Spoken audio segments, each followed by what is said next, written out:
দিন দিন সম্পর্কগুলো অনেক দূরত্ব তৈরি হচ্ছে। সেটা বন্ধুত্বের মধ্যেও দূরত্ব হচ্ছে, আত্মীয়র মধ্যে দূরত্ব হচ্ছে, কিংবা পারিবারিক সম্পর্কেও দূরত্ব তৈরি হচ্ছে।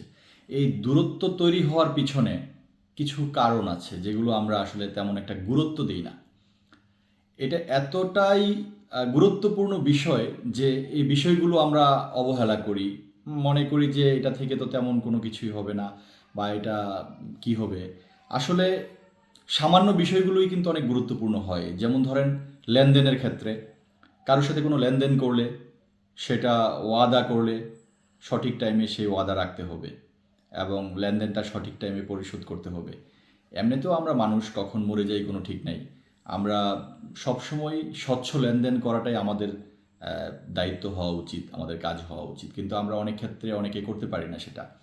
তবে আমি বিশ্বাস করি যে যারা লেনদেনে কোনো প্রকারের কোনো ঝামেলা করে তাদের সম্পর্ক কোনোভাবেই টিকে না। সেটা বন্ধুত্বের সম্পর্ক বলেন, আত্মীয়ের সম্পর্ক বলেন, কিংবা পারিবারিক সম্পর্ক, যে কোনো সম্পর্ক।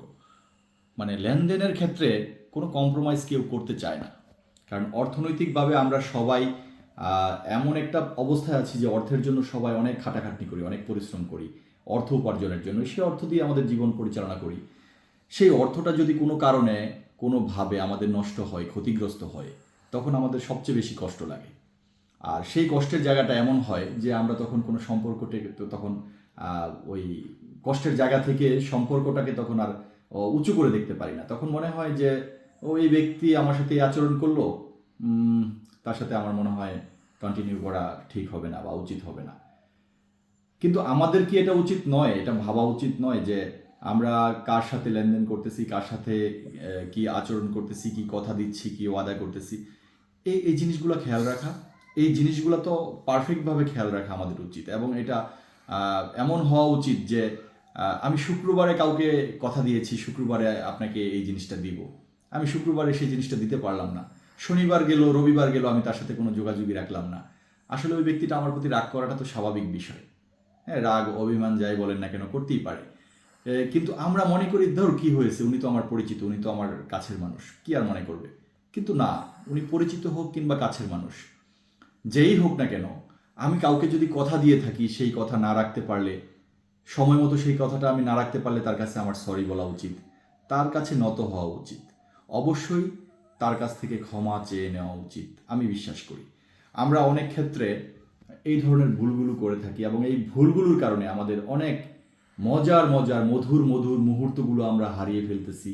আমরা হারিয়ে ফেলতেছি আমাদের অনেক আদরের সম্পর্ক, ভালোবাসার সম্পর্ক। আমরা নষ্ট করে ফেলতেছি আমাদের সামাজিকতার অনেক বন্ধন, আমরা নষ্ট করে ফেলতেছি আমাদের আত্মীয়তার বন্ধন। হ্যাঁ, এটা এরকম হচ্ছে, এবং আমি এরকমটা শিকার হচ্ছি প্রতিনিয়ত, এবং আমি নিজেও এরকম করি। আমি বিশ্বাস করি যেটা, আমি সেটাই করি। এবং আমি এরকমটা করি যে আমার সাথে কেউ খারাপ করলো, আমি তাকে তো আর মারতে পারবো না, বকতে পারবো না, তার বিরুদ্ধে মামলা করতে পারবো না। হ্যাঁ পারবো, আমি আইনানুগ ব্যবস্থা নিতে পারবো, কিন্তু কি হবে তা নিয়ে? তার থেকে বরং তার থেকে দূরে যাওয়াটাই বেটার। কারণ যে মানুষটা কোনো খারাপ করে, কোনো কথা দিয়ে কথা না রেখে, কোনো ধরেন লেনদেন করে সময় মতো সেটা পরিশোধ না করে, বা যে কোনো কিছু ওয়াদা দিয়ে ওয়াদার বরখেলাপ করে যে মানুষটা, সেই মানুষটার সাথে লড়াই করে কি আমি টিকতে পারবো, জিততে পারবো, কিংবা আমি সেই জিতাটাকেই কি আমি জিতা মনে করব? আমার কাছে সেটা মনে হয় না। আমি সেটাকে এই জন্য একটু ভিন্নভাবে অ্যাভয়েড করি। যেমন আমার সাথে যদি কারো এরকম হয়, আমি তাদের থেকে চেষ্টা করি নিজেকে একটু আড়াল করে রাখা, নিজেকে দূরত্বে রাখা। কারণ এটা আমি একদম অপছন্দ করি। আমি কারোর সাথে এরকম করি না। ইন কেস যদি আমার মাধ্যমে কেউ এরকম আহ, এরকম কোনো ঘটনার সম্মুখীন হয়ে থাকেন, আহ, আমার অজান্তে হয়তো যদি হয়ে থাকে, আমাকে ক্ষমা করে দিবেন। আর যদি আমার মনে হয় যে এটা আমি জেনে শুনে করেছি, দয়া করে আমার সাথে এটা আলোচনা করবেন। আমি এটা মিটানোর চেষ্টা করব। কারণ আমি চাই না যে আমি এখন আছি, কালকে এই দুনিয়া থেকে চলে যাব, আমার জানাজাতে এসে কেউ বলুক, হ্যাঁ, এই মরহুম ইমরানের কাছে আপনারা যা পানা দাওনা আছে আমার কাছে চেয়ে নেবেন, আমি তার বড় ভাই, আমি তার ছোট ভাই, আমি তার বাবা, আমি তার এমক আত্মীয়। আসলে এটা হওয়া উচিত নয়। কেন উচিত নয়? আপনার সাথে আমার লেনদেন আছে, আমার পরিবার জানবে। শুধু জানলো তা নয়, আপনার সাথে আমার যে কমিটমেন্ট সেটা আমি রক্ষা করব, এবং সেটা টাইমলি আমি মেনটেন করব। আমি মেনটেন করতে না পারলে সেটার জন্য এনিহাও আমাকে এটা ট্রাই করতে হবে।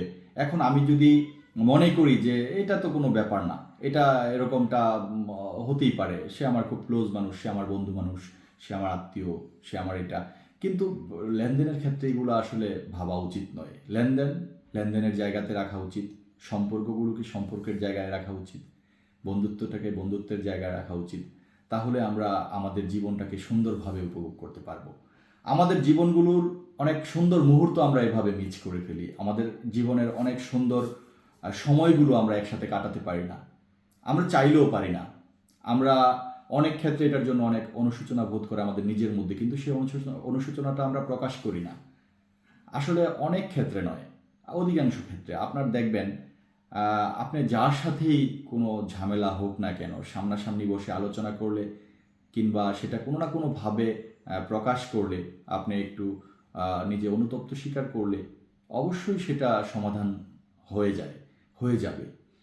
কিংবা আমরা চাইলেই কিন্তু সমাধান করতে পারি, কিন্তু অনেকেই সেটা করি না। মনে করি না কি দরকার আছে, আবার কেউ মনে করি সে যদি ও কি মনে করে বা সে যদি কি করে।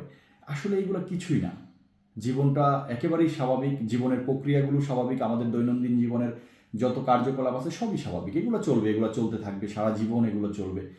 তবে আমাদের শুধুমাত্র এই নিয়ম নীতি এবং এই আদর্শের জায়গাগুলোতে মানে নিজেকে ঠিক রাখতে হবে। তাহলেই আমরা মানুষ হিসাবে নিজেদেরকে পরিচয় দেওয়াটা গর্বের সাথে পরিচয় দিতে পারবো, এবং আমরা নিজেকে মানুষ দাবি করলেও সেটাকে গর্বের সাথে দাবি করতে পারবো। আর তা না হলে একটা ধরেন প্রতারণা করে, কারোর সাথে চিটারি করে, কারোর সাথে জবান দিয়ে জবান না রেখে, আপনার বেইমানি করে, কিংবা মানুষের সাথে মানে যে কোনো প্রকারের হ্যাঁ ঝামেলা সৃষ্টি করে, ঝামেলা করে আমরা কি খুব বেশি সুখী হয়ে যাব? সারা জীবন এই পৃথিবীর বুকে থাকতে পারবো?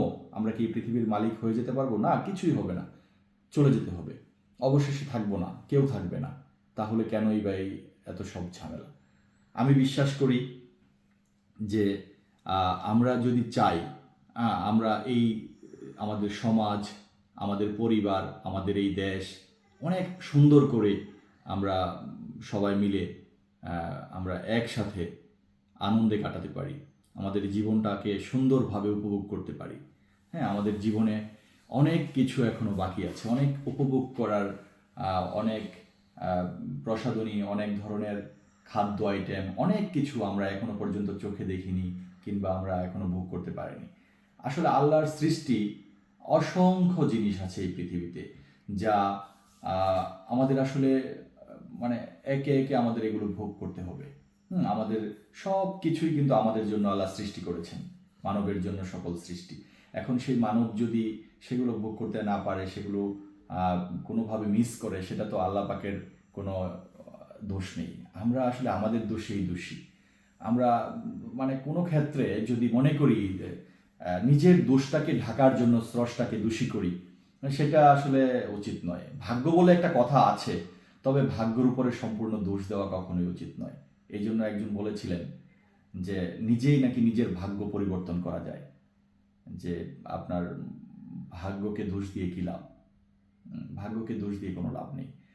আমি আমার সাধ্যের মধ্যে যদি আমার সুখ খুঁজি, আমি আমি সুখী হতে পারবো। আর যদি আমি আমার সাধ্যের বাইরে সুখ খুঁজতে যাই, কোনো কিছু করতে যাই, আমি সুখী হতে পারবো না। তো যাই হোক, ভিডিওটি আমি দীর্ঘায়িত করব না। আমার এই মেসেজটা আমার মনে হয়েছিল যে আমার পক্ষ থেকে আমি সবার সাথে শেয়ার করব, তাই আজকে এই ভিডিওটি করা। সবাই ভালো থাকবেন, সুস্থ থাকবেন, সবাই মিলেমিশে থাকবেন, আমি এই প্রত্যাশায় আজকের এই ভিডিওটি শেষ করলাম। আসসালামু আলাইকুম।